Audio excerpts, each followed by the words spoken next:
Salut à toi cinéphile de l'extrême et bienvenue pour cette nouvelle vidéo vide-grenier. J'en ai eu en tout pour 10 €, mais avant de commencer, je tiens à te montrer ce que François m'a donné amicalement. Parce que c'est un copain, et les copains ils se font des cadeaux sans avoir de raison particulière. Il m'a donné ça.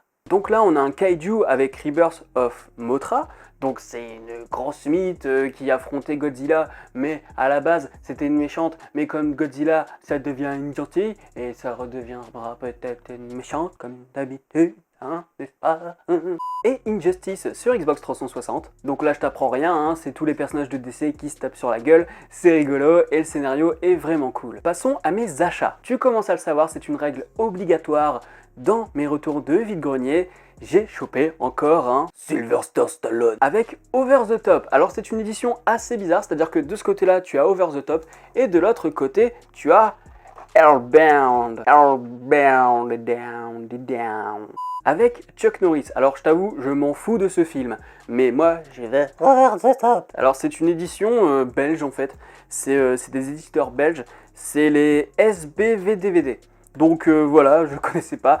Over the Top, j'attends d'avoir une meilleure édition, une édition française, peu importe, mais une meilleure édition. Mais en attendant, je me suis dit, il me le faut, je veux revoir Over the Top et je veux le voir en VO cette fois-ci, parce que je l'ai déjà vu en VF. Donc, si tu as vu Real Steel avec Hugh Jackman, eh ben, tu remplaces les robots par des bras de fer. En fait, Real Steel, c'est une grosse repompe de Over the Top, 30 ans plus tard, mais avec des robots au lieu du bras de fer. Et si tu me dis le contraire, c'est que t'es un mytho. Non, c'est faux. Le DVD, je l'ai eu pour 1 €. Pour 5 €, j'ai eu 2 jeux PS2. C'est 2 jeux Batman. Donc Lego Batman. Alors il manque le manuel, mais bon, c'est pas trop grave. Je voulais à tout prix un Lego Batman parce que je suis pas trop friand des jeux Lego. Mais là, comme c'est la licence Batman, je me dis que je vais sans doute m'éclater, hein, je vais me faire plaisir. Et Batman Rise of Sin-Tzu. Et alors là, c'est magnifique parce que quand tu vois la jaquette, c'est celle de quoi? C'est celle de la série animée Batman, la série animée de 1992 qu'on adore tous. Alors le jeu en lui-même, je ne sais pas ce qu'il donne, mais pour ma collection, je suis flard quoi, parce que c'est du comics, c'est la série Batman de 1992, et il y a tous les personnages dedans quoi, donc je sens que je vais vraiment bien m'éclater quoi. Je vais éclater la gueule des méchants de Batman. Pour 50 centimes, j'ai eu un jeu PC qui n'est vraiment pas terrible. Je l'ai juste acheté pour ma collègue, je l'ai juste acheté parce que c'est tellement de la merde, mais en même temps je me dis 50 centimes comme ça en complet, je ne peux pas passer à côté. C'est Astérix et Obélix contre César. Astérix et Obélix contre César sur PC à 50 centimes. Vu la qualité du jeu, je pense que je vous le présenterai un jour dans un des films et des jeux si je reprends un jour la série de ces vidéos là. Mais voilà quoi. Je me dis, c'est cool, voilà, j'ai ça dans ma collection, ça fait plaisir. Et puis ben, je te remercie Majin Sayan, parce que je pense que tu vas regarder cette vidéo, et honnêtement c'était vraiment cool de parler avec toi, parce que le gars, pour ceux qui ne connaissent pas, hein, ce mec que j'ai rencontré à braderie, c'est un fan quoi. Le gars il avait la casquette Jurassic Park, il avait des VHS Dragon Ball GT, Dragon Ball Z, il collectionne les cartes Dragon Ball aussi, donc il en cherche certaines. Donc voilà, c'était cool, c'est ça aussi que j'aime bien avec les braderies, c'est faire des rencontres et discuter avec des gens qui ont les mêmes passions quoi. Et pour terminer, des jouets. Pour 1 €, j'ai eu 3 jouets. Alors pour commencer, un jouet McDo Batman. Donc c'est Prenez garde à Batman. C'était dans une collection, voilà, moi j'ai la Batmobile par exemple de ces jouets McDo. Mais surtout, je ne vous recommande pas cette série. Cette série, c'est de la merde. C'est la pire série Batman que j'ai vue de ma vie.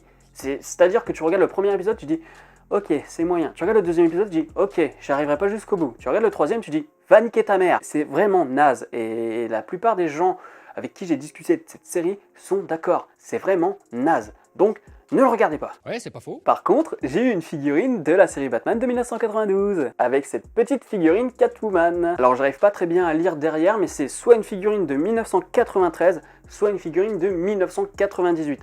J'opterai un peu plus pour 1998. Bon, et un petit peu de Marvel quand même. Avec Captain America. Donc ça, c'est des figurines assez courantes, hein. Alors t'as les bras qui sont amovibles, et je viens de découvrir que tu pouvais retirer le buste aussi. Bah voilà quoi, c'est des petites babioles comme ça que tu trouves pas trop chères. Voilà, j'ai eu les 3 à 1 €. Et j'ai eu 2 dernières figurines, et là, il y a le jouet What the Fuck dont je parlais dans le titre. Mais je vais encore mettre un peu de suspense, parce que pour 2,50 €, j'ai eu cette figurine What the Fuck que vous allez voir bientôt, mais j'ai eu aussi, avec cette figurine, Buzz l'éclair. Alors, ce Buzz l'éclair est un petit peu endommagé, le casque est pété, mais je sais pas pourquoi, j'avais envie d'avoir un Buzz l'éclair, et sur un coup de tête, je dis bah... En fait, vu la figurine que j'avais là, je me suis dit que j'allais lui prendre aussi son Buzz l'éclair à la dame, et donc du coup, voilà, Buzz l'éclair. Star Command. Et maintenant, la figurine what the fuck.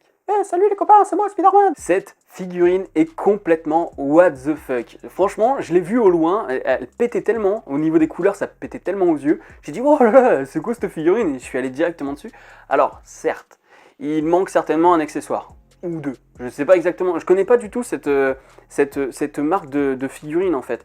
Mais en tout cas, si je regarde à l'arrière, bon, c'est du Marvel, c'est du Toy Biz. C'est une figurine qui date de 2006, donc elle a déjà 12 ans. Mais je ne connaissais pas du tout. Et je me suis dit, elle est tellement stylée, elle est tellement hors du commun sur toutes les figurines Spidey que j'ai vues en brocante ou même de celles que j'ai déjà. Je me suis dit, il me la faut. Et donc du coup, j'ai pas hésité, même s'il manque un accessoire, c'est pas grave. Peut-être que par la suite, je la trouverai en meilleur état. Mais je me suis dit, il me la fallait quoi. Donc, tu peux faire le petit Spider-Man comme ça, là, genre... Mais tu peux faire aussi Battle. Donc c'est tout pour ces achats, mais François a aussi envie de vous montrer 2 jeux qu'il a achetés. François, tu es prêt? Oui, je suis prêt. Tout d'abord, bonjour à tous, du coup... Bonjour à tous, j'étais en compagnie de Morgane à cette braderie, et du coup j'ai... Je sais pas parler. Bonjour à tous, j'ai accompagné Morgane à cette braderie, et j'ai trouvé moi aussi quelques petits trésors. Alors tout d'abord, il y a Rise and Rule of Ancient Empire, un jeu de gestion qui se passe durant l'Antiquité. Vu que l'histoire antique c'est fantastique, je l'ai pris. LOL. Et ensuite, Heroes of Might and Magic, le premier du nom. Voilà, un classique. Voilà. Et il a acheté aussi plein de bouquins d'histoire. Mais comme il y a plein d'écritures, on s'en fout. Nous, ce qui nous intéresse, c'est les images. Voilà. C'est tout pour ce retour de vide-grenier. N'hésite pas à mettre un petit like si la vidéo t'a plu, à me dire en commentaire si t'as aimé les objets que je t'ai présentés, si t'as vu les films, si t'as essayé les jeux, si tu trouves toi aussi que la figurine Spidey est vraiment what the fuck. Et puis je te dis à la prochaine sur la toile. Salut.